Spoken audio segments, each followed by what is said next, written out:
Hello guys, once again it's Matt, and today we have another video. Thank you all the members, all the patrons. Make sure to subscribe. We are trying to hit 50,000 subscribers until the end of the year. And let's get going, guys. So today we are going to talk a little bit about IR missiles again.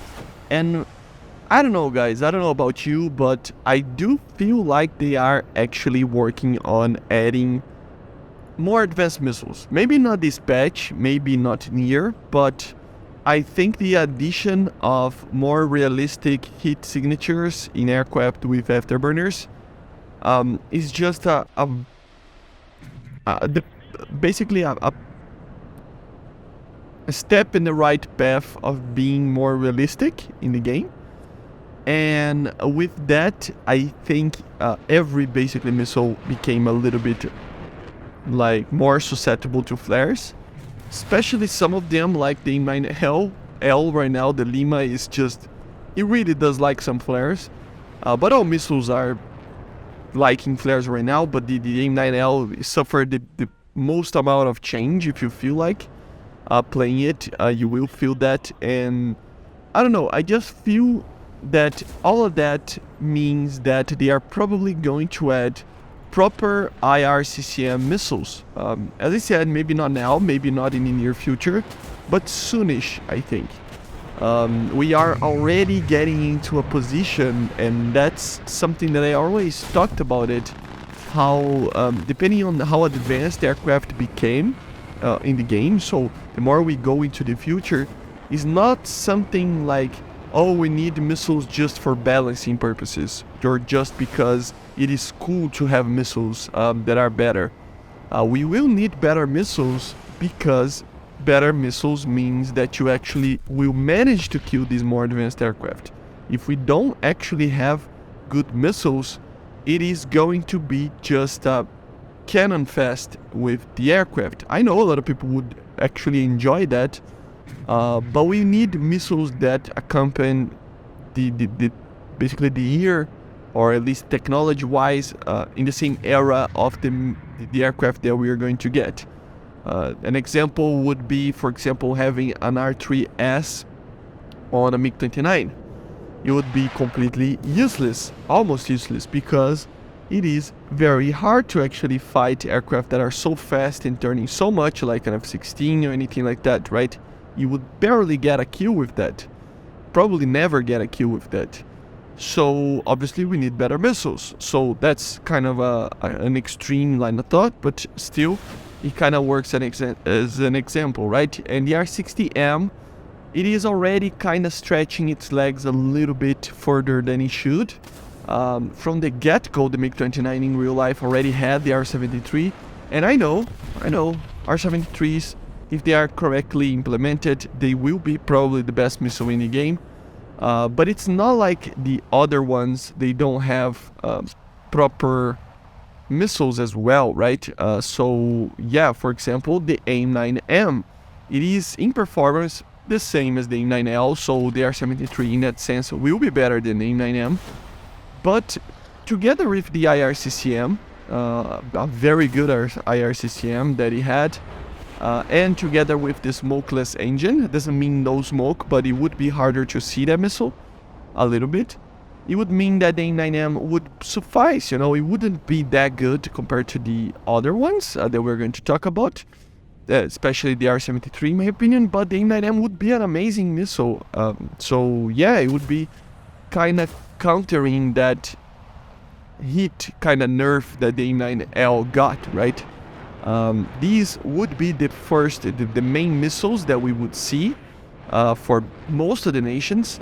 There are even some nations that wouldn't get that, you would get another thing. So for example, the US would be the M9M, right? The Russians would be the R73. For the Brits, it would be the M9M as well. I think they used that until later.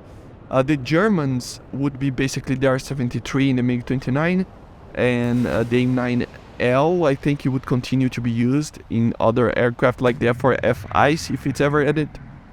In the Chinese tech tree and in the Israeli tech tree, we can see the Pythons. So the Python 3 would be a very, very good missile. It turns Similarly to the R73, I think it turns a little bit less depending on the situation. And it doesn't have the HMS, which is always going to be the most OP thing and the thrust vectoring of the R73 in the MiG-29, right? So it wouldn't be that good, but it would be better than the 9M in the turning capabilities, having less range, so it would be a very short range missile, but with a very advanced IRCCM for the time as well, so that two nations that can have that missile. The French have a problem. I don't know if it's realistic, the MatAWG 2 right now, with the IRCCM that he has, which is barely any. But I don't know. Maybe they add a new IRCCM system for the MatAWG 2. If that happens, it will be comparable to the other ones in range, in turning capabilities, and in the flare resistance as well. So it could be that. And yeah, basically this is it. The only nation that I can think of. Remember, Japan, man, they only use the AIM-7F and the AIM-9L. They never got the AIM-7M. They never got the AIM-9M. So the only option that we could receive in the JK would be the AAM-3, which is comparable to those missiles as well. It has a more modern IRCCM. The turning capability is supposed to be better than the AIM-9L. It is just, of course, it's a 1994 missile, I think, something like that. 1991 or 94, I don't remember. But still, it is a missile that can be added to counter the R-73, the Pythons, the MatAWG 2's buffed, and the AIM-9M, right? Each individual missile will have its own capabilities. I think in range, for example, the AIM-9M will still be better. I think I have to check because the R-73 has a very long burn time with a very powerful engine, so it might even lose on that, but in turning capabilities, the R-73 would be better, but still doesn't mean that the other missiles would be bad. It's just that each missile in the game would have its advantages and disadvantages, and many aircraft can receive that. With the heat signature, kind of realistic kind of nerf that we got, it would mean that we just need better missiles with the objective of getting more kills, with objective of actually being able to use those missiles. Is not that you cannot use them right now, but it is indeed a very funny thing. The missiles, if the target knows that you're there, firing missiles, it's basically done and the missile will miss. If the target doesn't know that you're there, you will hit the target. So it's kind of funny. So I don't know. I just feel like it's gotta be more than that. You gotta be more realistic and more, more gameplay kind of strategy than that. And if we don't have that, it's just going to be kind of boring. Not boring, but it will be kind of a weak kind of gameplay. So I do think that all of the heat signatures improvements and nerfs technically, they mean that they are probably preparing for adding those missiles. So yeah, but anyway, let me know in the comments what you think about this, if you agree with me or not. I know a lot of people will disagree with me and a lot of people want these missiles to be in game, so let me know in the comments. Make sure to subscribe and I see you guys on the next one. So bye guys, see you.